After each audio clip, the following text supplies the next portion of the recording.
మీలో ఎంతమంది చెవిలో ఇలా ఇయర్ బడ్స్ పెట్టి ఇలా తిప్పడం చేస్తుంటారు?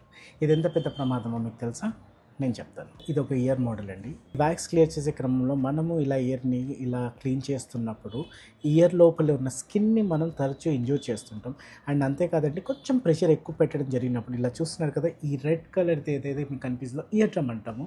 దాని మీద కొంచెం ప్రెషర్ ఎక్కువగా పెట్టినప్పుడు మనకు అది చీలిపోయే ప్రమాదం ఉంటుంది.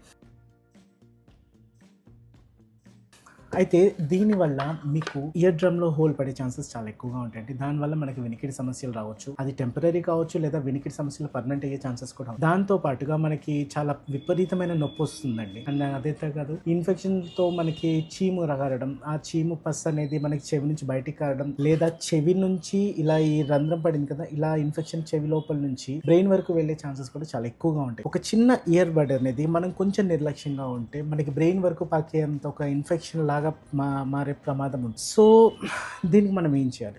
గాడ్ గిఫ్ట్ అనుకోవచ్చండి. చెవులకి సహజ సిద్ధంగా క్లీన్ చేసుకునే ఒక తత్వం ఉంటుంది. సెల్ఫ్ క్లెన్జింగ్ మెకానిజం అని అంటామండి. సో 100లో 99 మందికి ఇయర్స్ క్లీన్ చేసుకోవాల్సిన అవసరం లేదు, ఎందుకంటే వాటంతటా అవి క్లీన్ చేసుకోగలవు. ఎవరిలో అయితే జెన్యున్ గా ప్రాబ్లం ఉంటుందో ఈ 2-5% వాళ్ళలో మీరు ఒక ఎక్స్పర్ట్ ఏంటి డాక్టర్ దగ్గరికి రాగలిగితే మనం under endoscopic visual guidance problem ఏంటో మనం క్లియర్ గా చూసి దానికి మనం అక్యురేట్ ట్రీట్మెంట్ చేయొచ్చు. హలో అండి, నేను doctor Sunil Kumar Andela, consultant ENT head and neck surgeon. ఇలాంటి హెల్త్ ఫ్యాక్ట్స్ గురించి తెలుసుకోవడానికి do follow me. Thank you.